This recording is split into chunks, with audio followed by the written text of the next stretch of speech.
Good morning, everyone. Welcome to Unity Philippines Spiritual Center, where all hearts are united in love, because in love, we are one.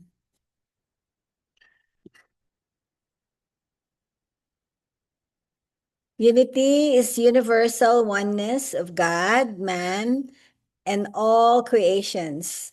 The only true oneness is in spirit. God is spirit that lives, moves, and manifests its unseen presence in each of our visible physical bodies. In other words, you and I are spiritual beings filled with the Spirit of God. So this is what it means to be spiritual. Ang Diyos sa atin ay espiritu at tayo ay nilalang na katulad niya. We are all created in the image and likeness of God, and God is a spirit. Therefore, his highest form of creation, is also spirit. We are the seen presence of God that is a spirit that lives, moves, and manifests its unseen presence in each one of us. So mamaya i-explain natin yan mas malalim. Pero kung bago yan sa inyong paninig, welcome sa lahat ng ating mga bagong guests na mga students ni Argel from Benedict School. Thank you so much for being here. And thank you also so much for all of our ambassadors of Unity Philippines for being here. Ang Unity is an educational movement. Its teachings help us to awaken to our power within and realize our divinity as a child of God. We are each a child of God, and that is what makes us divine beings.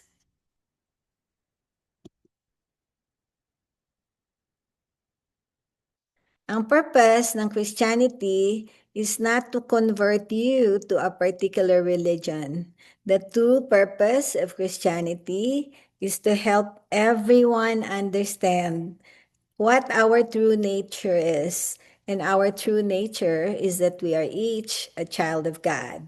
Again, a child of God made in God's image and likeness, and be transformed by the renewal of our mind, knowing that God loves you, loves each one of us, because we are God's beloved.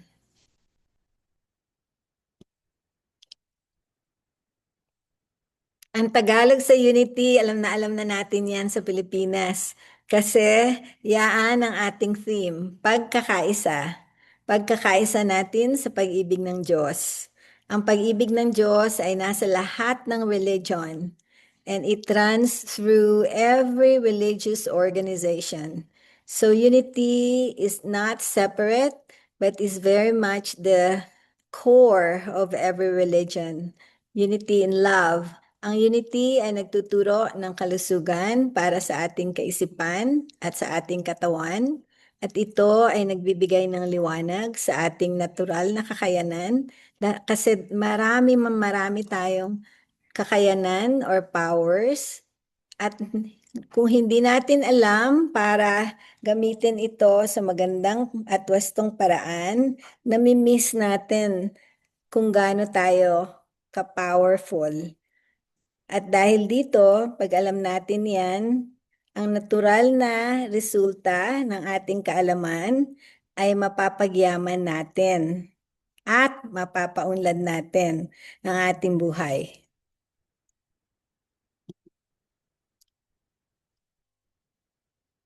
Ang unity ay bukas sa lahat ng religion dahil pagkakaisa sa pag-ibig ng Diyos ang itinuturo nito para maramdaman natin ang sinasabi ni Jesus. Mahalin natin ang Diyos, mahalin natin ang ating kapwa katulad sa pagmamahal natin sa ating sarili.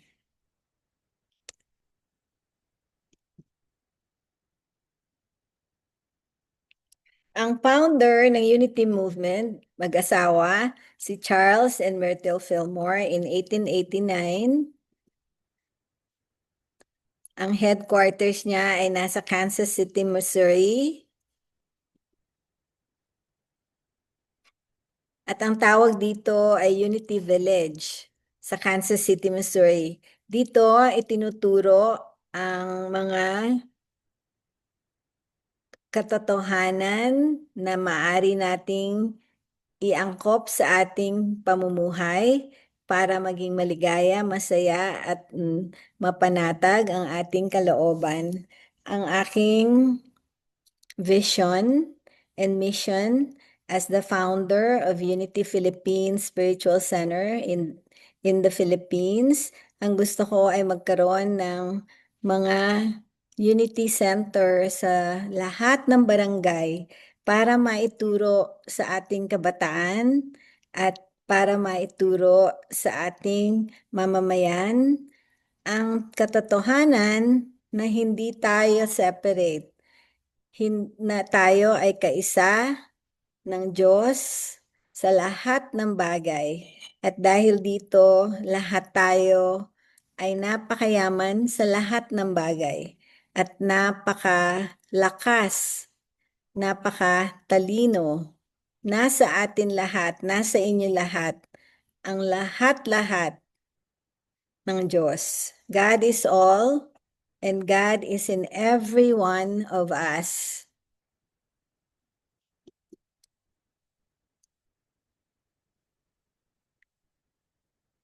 In unity, we affirm that there is only one power and one presence that is always active in the universe and in our lives. God, the power of good, present all the time. So let's say this truth for ourselves, please. Can you please say this with me? There is only one power There is only one power, and one presence one presence active in the universe active in the active in the universe and in my life. and and in my life. God, the power of good, God, the power of good, present all the time. present all the time. And when we say God is good all the time, that is the truth. God is good all the time. Let's say that together, please. God is good God is good all the time. all the time. All the time, All the time, God is good. All the time, God God is is good. And when we know and remember this truth, hindi tayo matatakot, hindi tayo magkakaroon ng mga alinlangan, at palagi tayong ang kalooban natin ay palaging kampante na nandyan lang ang Diyos para tayo ay palaging gabayan sa lahat ng ating mga pagsubok at sa lahat ng ating pag-unlad. Thank you, thank you, thank you, God, for your presence and power that is always active in our life. Thank you, God.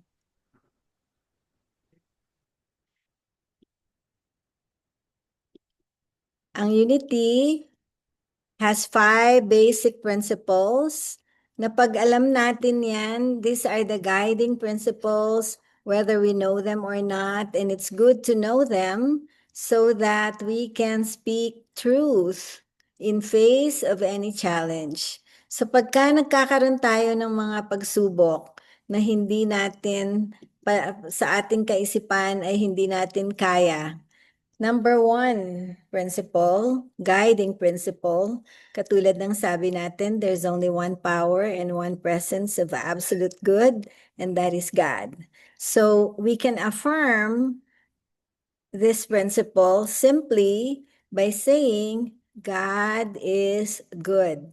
Sabihin nga natin yan, God is good. God is good.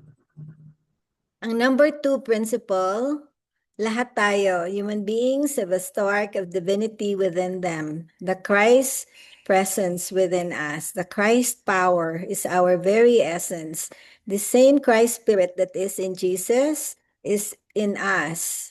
And therefore, our very essence is inherently good. And we can say and affirm, I am good. Let's say that together, please. I am good. I am good. am good. Number 3 principle, human beings create their experiences by the activity of their thinking.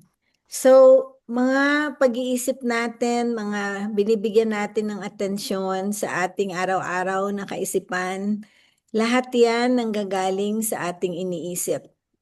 And our experiences are created by the thoughts that we hold in mind. Kung anong iniisip natin, kung anong paniniwala natin, yan ang nagbibigay ng reality sa ating kabuhayan. And therefore, pag alam natin na God is good, na tayo, I am good, syempre, ang gagawin natin, magaganda lang. I create good. Let's say that together, please. I create good. I create I good. create good. And number 4 principle, prayer is creative thinking that heightens our connection with God. Mind and with our God mind, and it activates wisdom, healing, prosperity, and everything good. Meaning, pag tayo nagdadasal at nagko-connect through meditation, going into silence, we are connecting with the God mind that is within us. We don't have to beg for mercy. We don't have to bargain with God dahil binigay niya na sa atin ang lahat-lahat. Kaya pag nagdadasal tayo, a simple thank you God is sufficient. Or say thank you according to Meister Eckhart. Thank you is the best prayer. And if that is the only prayer that you say, it is enough. So when we give thanks, we pray good. I pray good. Let's say that together, please. I pray good. I pray good. Good. And ito ang pinaka-importante sa lahat. Pag alam natin lahat ang mga prinsipyo that runs and governs our life, and if we practice applying these principles daily in our life, then we are living the truth that we know. And napapractice natin yan sa araw-araw, talagang gagaling tayo because with practice comes progress, and with progress comes success. I practice good. Let's say that together, please. I practice practice good. Good. Thank you, God, that we can be in the presence of this power, of this greatness, of this God mind that we are each a part of, so that we can create the life that we dream about, so that we can have lavish abundance of everything in every area of our life.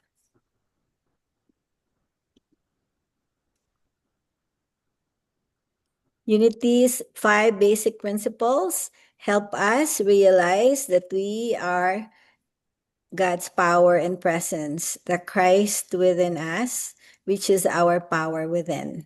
The Christ is the power of Jesus within him, and so is the Christ, the power within you and I. And that's why Jesus promised, whatever I did, you can do through the Christ power within you.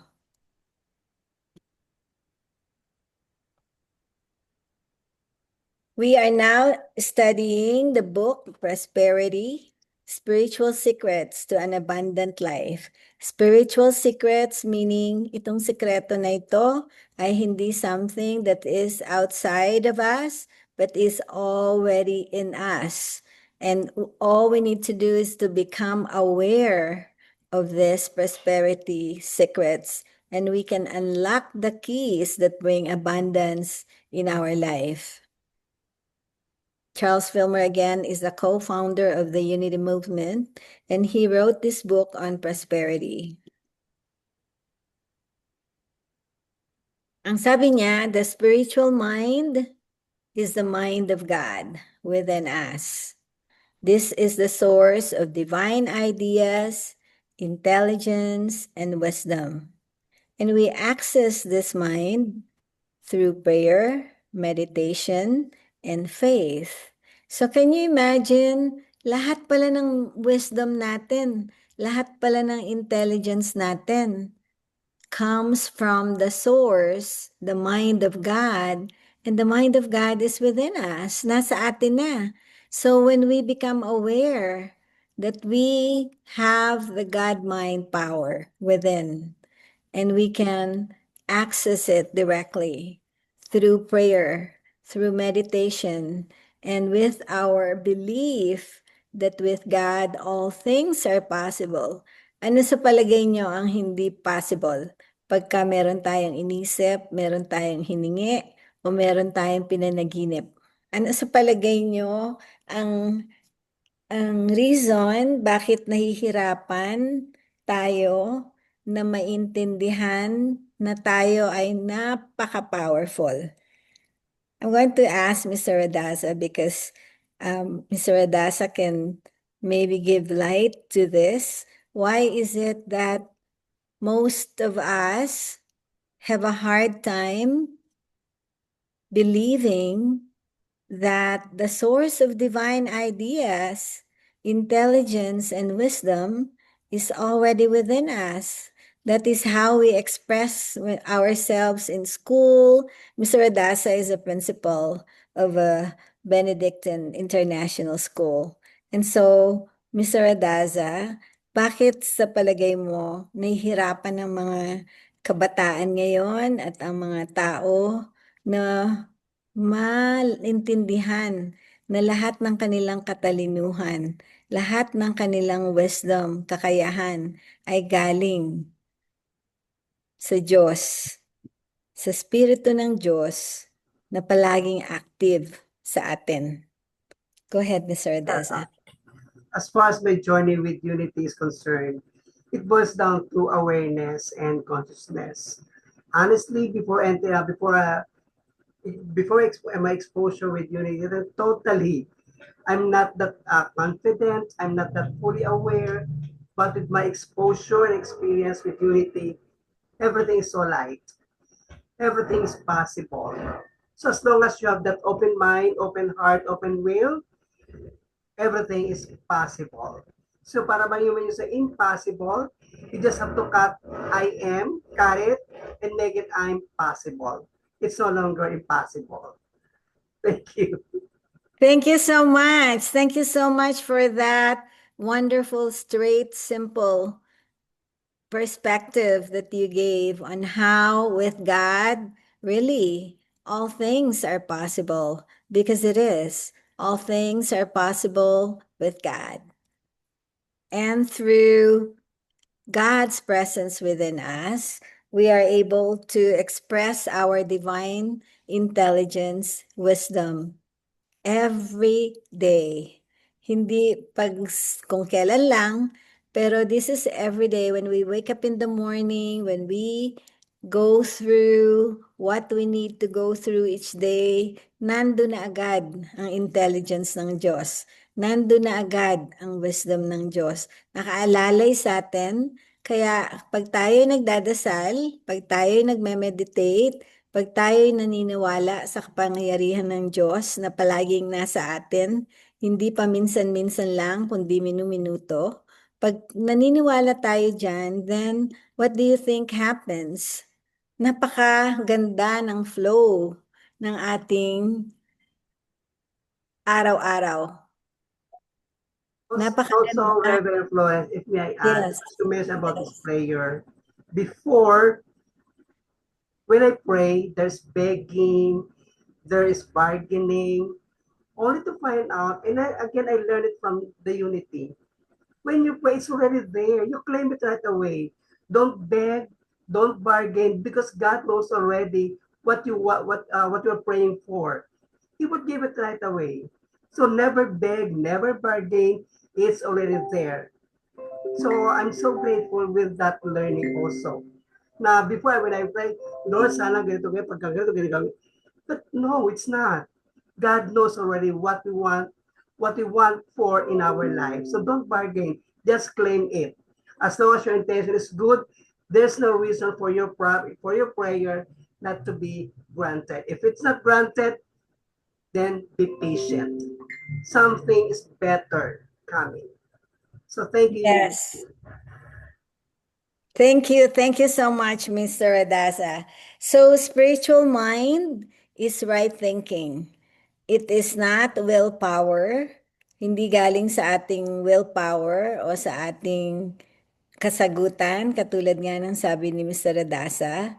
Pag tayo ay naka-align sa power ng Diyos sa atin, madali ang pagdasal. Hindi tayo nagbebeg, kundi dinideclare na natin ang truth, ang katotohanan, because true prosperity comes from thinking God's thoughts.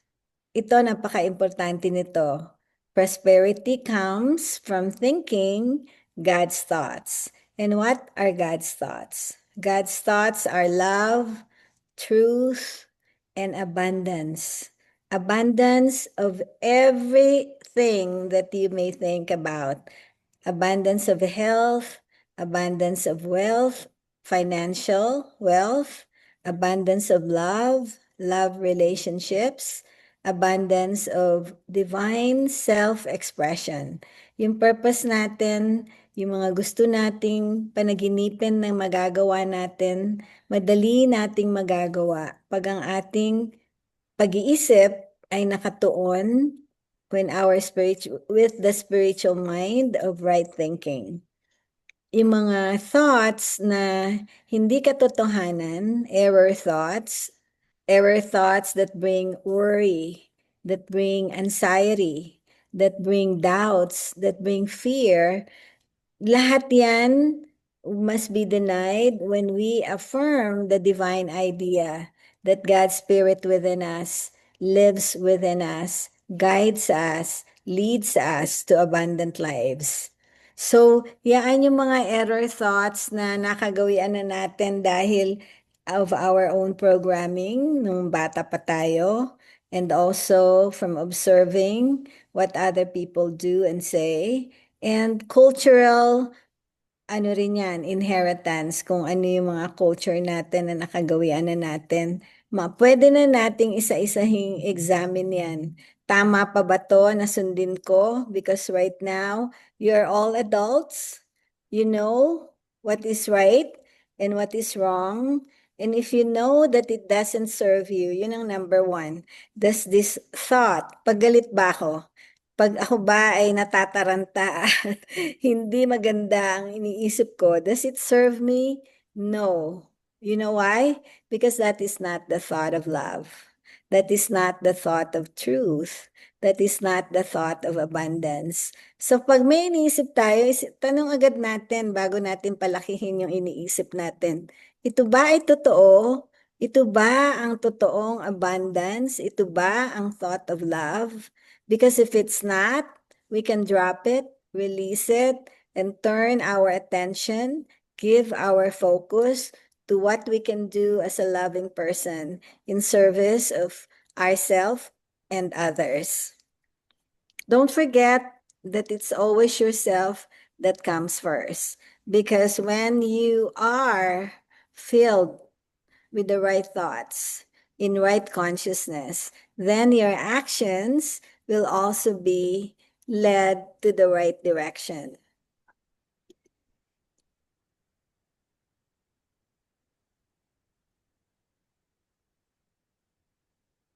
It is very important that we understand that ideas are the most important things in life. Ideas. Everything that appears in the universe, in this whole universe, had its origin in mind. And mind evolves ideas, and ideas express themselves through thoughts and words. What does that mean?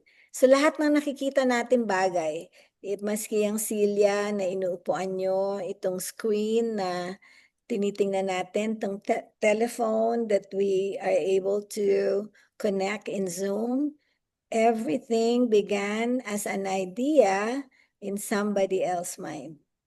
And when that idea of having a phone, having a chair, having a table, when that idea came, the mind of God within us that evolves ideas then gives us the know-how to express that idea through our thinking, through our focus, through our words. Let's say our idea is to make a new version of the iPhone. And merong survey, anong gusto nyo na ilalagay natin sa bagong iPhone para mas madaling gamitin? Or sa computer, anong gusto nyong software ang ilalagay natin para mas madali nyong ma-access ang information? So mag-iisip tayo ngayon, mag-iisip tayo ng idea. And then we can express that and send that as words. I would like my new iPhone to be able to take pictures and create beautiful pictures like Samsung phone. Kasi ang Samsung maganda mag-take ng picture. That's why I still have Samsung. And everybody in our family has iPhone. And they keep telling me, switch to iPhone. And I go, I only use my phone to take pictures. And Samsung takes good pictures. So I'm staying with Samsung. And so, kung merong idea na i-generate ang iPhone, anong gusto nyo, then that would be my suggestion. That would be my idea, to have a good picture taking in the iPhone. And so, kung iPhone naman, interesado silang gawin yon, it will express that into form by coming up with a software or something that would make it take pictures much better. So, lahat ng ideas natin nag-evolve to a greater manifestation and expression, but it all begins in the mind. The mind is the original place where we start all ideas. That's why ideas are very important. Pag walang idea, nothing happens. It all originates from an idea that is inspired by God in our mind, and we are part of that mind. Kaya natin nada-download yung idea because we are a part of God's mind. Ideas are centers of consciousness. Center ng ating kaalaman, kamalayan, and ang mga idea, meron niyang positive and negative pole. So, nage-generate natin yan kung ano ang ating gustong intensyon, sa maganda o sa hindi maganda. Kaya ang ating katawan, ang our body, our health, our intelligence, our finances, everything about us are derived from the ideas that we give attention to. So ngayon nakikita niyo ba bakit napakahalaga na aware tayo kung ano ang ating idea na nasa center ng ating consciousness, because ideas are centers of consciousness. And I am just going to just ask Lizelle, because Lizelle has this wonderful idea to introduce unity as an interfaith presentation in her work. And bago nakuha ni Lizelle tong work na to, we prayed about it, and I told and affirmed for her na ang makukuha niya is a work that will create her perfect self-expression. And true enough, itong nakuha niya, and here she is, the very first Unity presentation in her workplace. Liz, can you just say something a little about that? Because that came out from one idea and now it is done in form. Go ahead, Liz.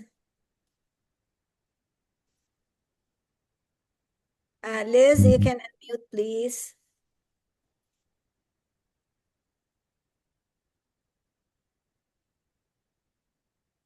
Hindi yata tayo naririnig ni Liz. But if not, if Liz, if you cannot unmute yourself right now, let me just give a short example of this idea coming into form when we were just planning how we can introduce unity to the school or workplace of Liz. And then she asked if we could give a presentation, and she is the one in charge of presenting this in the work where she is right now. She can give us a better details later on. But, oh, there she is. Go ahead, Liz. Please unmute.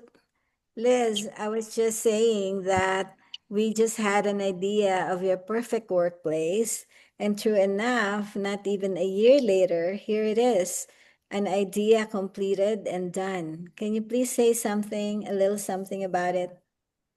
Actually, briefly, siguro, Rev, Yes, just briefly. it was the first interfaith last year that I was able to observe, being the secretary of the one of the vice presidents of the school for Augustine Information and Religious Affairs. The first idea that came to mind is sharing them unity teaching because since it is an ecumenical activity and there are a lot of various religions of the students that would not want to be forced to attend the mass since it is a Catholic school. So when I observed the interfaith activities for the entire year, I find it lacking in a sense because there's a lot of potential for that activity to be more meaningful, to add value to the students' time. It's always concurrent to the first Friday Mass. So that idea grew and grew, and then not a year later, I mustered up the courage to initiate and spearhead the interfaith activity at CSA in collaboration with Unity. Although I must admit that I am really taken aback by my stage fright, so I invited Doc Ro to do most of the speaking about love because our year's thrust is on Caritas, one of the Augustinian core values, which means love as well as charity. And it was a blast. Thank you, God. Even I got so nervous introducing Unity and Docro. We were able to pull it through. Even Docro joined us virtually and not physically. All of the technicalities and everything was amazing for me that we were able to pull it through. That Docro was able to interact with the students. They ask questions like why did she choose the topic on love, and they also one student also asked her for the names of the authors that she used or used as a reference, and they are Unity authors. So I was able to connect them to her with the help of one of our faculty. He actually hosted the Q&A part, At Wonderful. first the students were hesitant to go to the front and share their insights or ask questions, but once the ball started rolling, we actually took more than 20 minutes with the sharing and asking questions to Doc Row. Wonderful. And this is our first. And Liz, how many times have we talked about this, and how many times did we ask how we can go about this, and this wasn't even a reality because you didn't have this job when we were talking about it. Yes. You didn't have this work. And when Liz asked me, this next step in her career, and I told her it will be the career that will bring you closer to your divine self-expression. And here it is, Liz. I believe that this is a perfect self-expression to be in this job because you're finding your purpose and you're getting clear on what you really want to bring to the world, the unity, the aspect of unity that harmonizes all people with different beliefs and know that there is a thread that weaves us together as one. Thank you, Liz. Thank you so much. But that is one of my vision coming true in the form of your participation and Doc Rose. And I am just so, so excited about the whole thing. Thank you, God. Thank you, Liz. Thank you, God. Rev, we're looking forward for your visit at CSA, perhaps in November. Yes, I'm excited. So we will allow that flow of good to continue. And for sure, whether or not in person or in Zoom, that the perfect timing is always there. I Yes. was moving and having all these things going on, but thank you, God, you and Doc Ro pulled it off perfectly well. So it's wonderful. Thank you, God. Thank you, God. And thank you, Liz. So it is very important that we pay attention to ideas because the mind, the God mind within us, evolves these ideas into form. And sooner or later, in perfect timing and in divine order, it happens just like it did. So I would like Liz, maybe next week, if you can just talk more about it, and Doc Ro too. Thank you.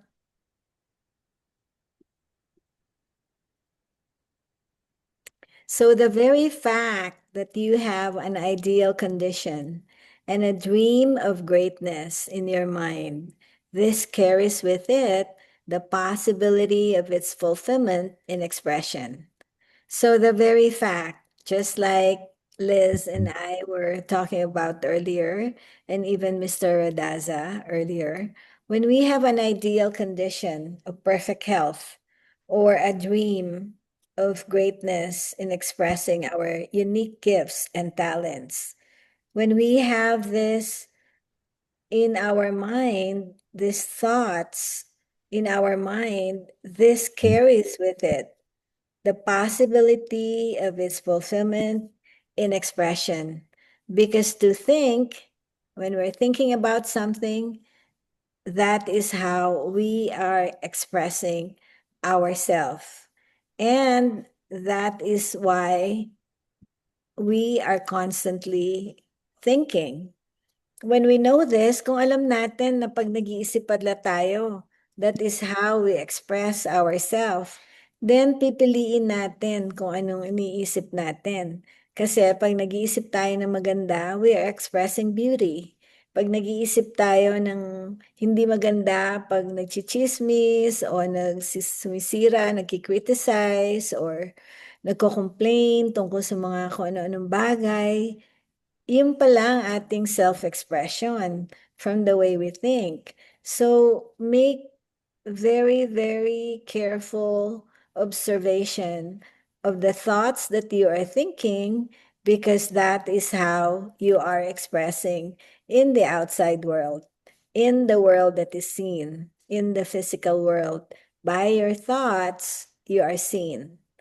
Napaka-importante na napakahalaga na aware tayo kung ano ang ating iniisip, kung ano binibigyan natin ng focus maya't maya. So pag ang focus natin medyo naliligaw, ibalik natin sa ating center, and we have the power of will to choose to bring back our thoughts into the center of ideal conditions, ideal greatness that is already possible as soon as we think about it.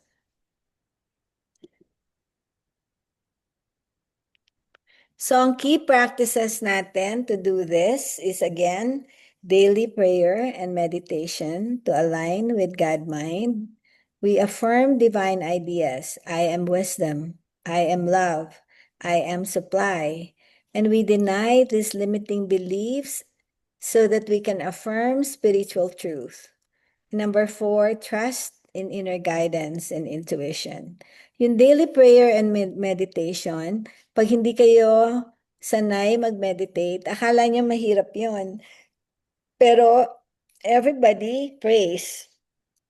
Right? Lahat ba kayo nagdadasal?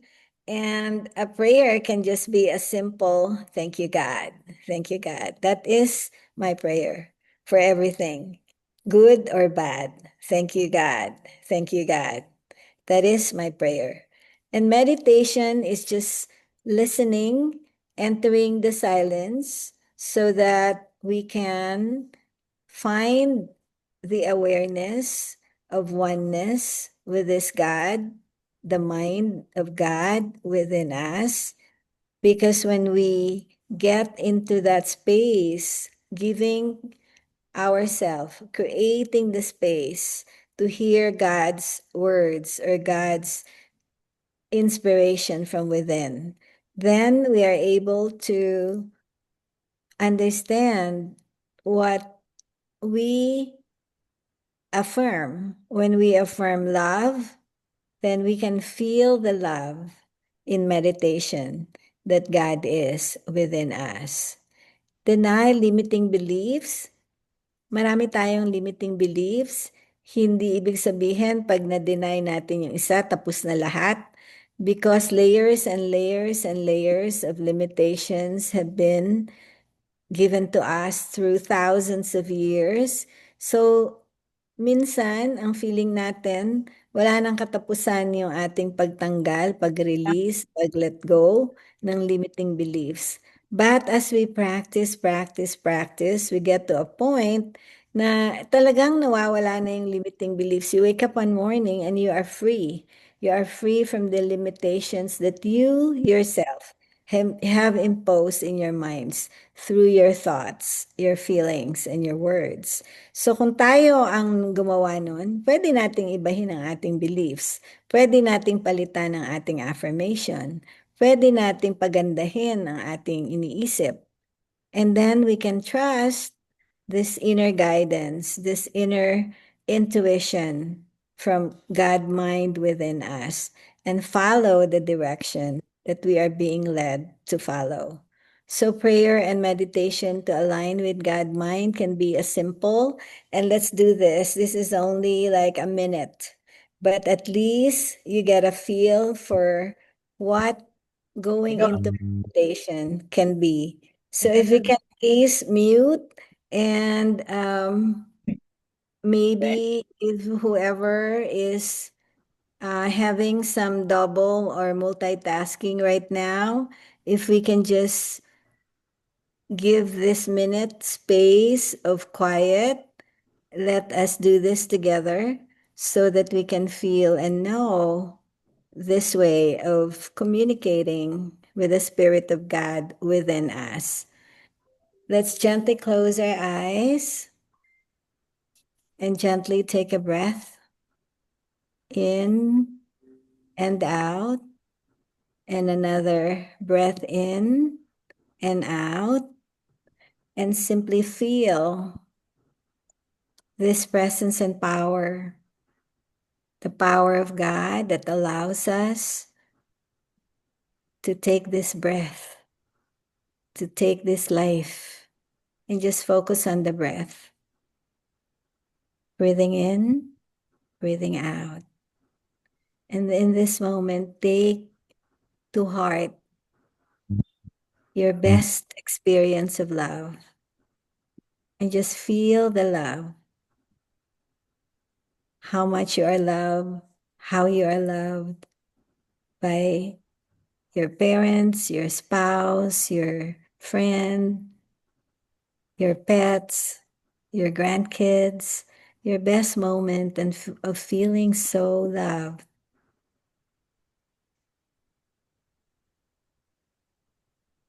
Give thanks that you can feel so loved, because then you can express the love that flows in, through, and from you. Feel the love, enjoy the love, and smile. Give thanks and gently open your eyes.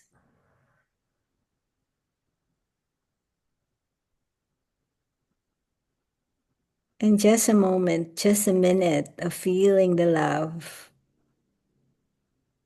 of God within you that flows in you moment by moment every day.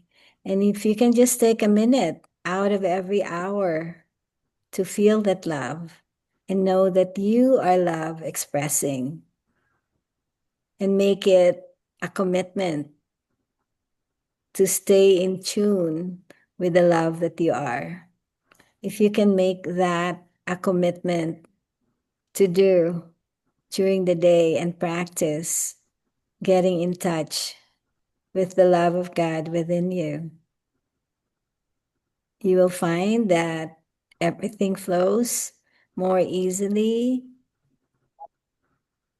and you will find that you're able to hear God's inspiration within the day. You will find that it brings more clarity. Mas lumilinaw ang ating kaisipan. 1 minute lang yun. Napakalaki ng impact. You don't have to make it an hour of meditation, but just feel that moment, whatever that moment is for you. Na love niyo yung, feel niyo yung love of somebody. And it makes you just giggle and be in the true joyful expression, and just feel that and smile and give thanks. And you are in the center of consciousness of what love is. And if you can do that 12 hours a day, so 12 times a day, if you can do that, or even more, if you're ambitious, do it twice in an hour. Just feel yourself in the loving moment, the love moment. If you can just do that, then you will find that you will wake up one morning and you have fully embodied the love that you are. Thank you, God. Thank you, God. Thank you, God. And thank you all so much for being here. And we are going to pray our unity prayer of protection, which also is an affirmation of who and what we are. The light of God surrounds me. The light of God surrounds me. I am the light of God. I am the light of God. The love of God enfolds me. The The love of love of God God enfolds enfolds me. me. I am the love of God. I I am the love am the love of God. The power of God protects me. The power power of of God God protects protects me. me. I am the power of God. I I am the am power the of God. power of God. The presence of God watches over me. The The presence The of presence presence God of of watches God God over me. watches watches over over me. I am the presence of God. I am the I am the presence of presence of God. God. Wherever I am, Wherever I am, Wherever I Wherever am, I am, God is, God God is God is, is, and all is well. and all and is all well. is well. well. Thank you, God. Thank you, God. Thank you, God. God. And so it is. Amen. And so we as Unity, as I am a Unity minister and all our Unity ambassadors, let's all together bless our guest for today. Thank you so much for being here. We bless you. Bless you. We bless We love you. We love you. We love you. We appreciate you. We We appreciate appreciate you. We behold the Christ in you as you. We We behold behold the Christ Christ in in you you as as you. you. Namaste. Namaste. Namaste. Thank you, thank you, thank you so much. I'm going to stop my sharing so I can see everyone. Again, thank you for all the students of Argel who are present here.